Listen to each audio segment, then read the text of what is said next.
Hi guys, welcome to my channel. Please like, share, comment, subscribe, and hit the notification bell for my new videos. Thank you!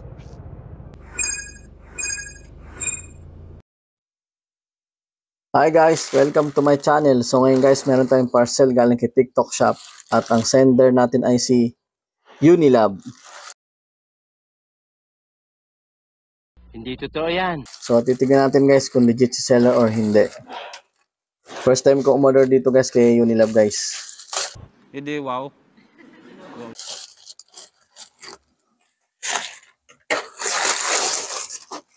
So yung packaging niya guys talagang bubble wrap maigi.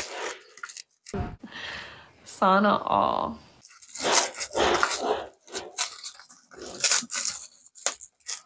Sensya na kayo guys sa gunting ko, mapurol eh. Tanga mo naman! Kahit saan kasi ginagamit tong gunting eh.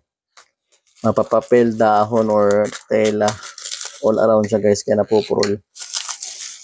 Người ấy là lựa chọn tuyệt vời.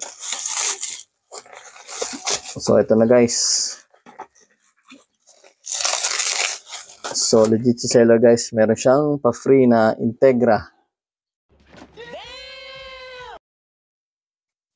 At ito ang order natin guys.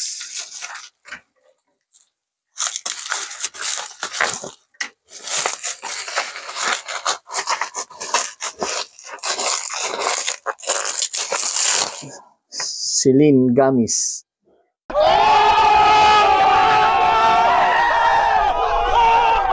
Ito yung guys. Yung from Unilab. So sealed yan guys. Sealed pa talaga. Legit si seller guys. Meron siyang 30 gummies. Gummy bears. Expiration niya 2027 pa. So 2 years pa guys. So legit si seller guys. Thank you for watching.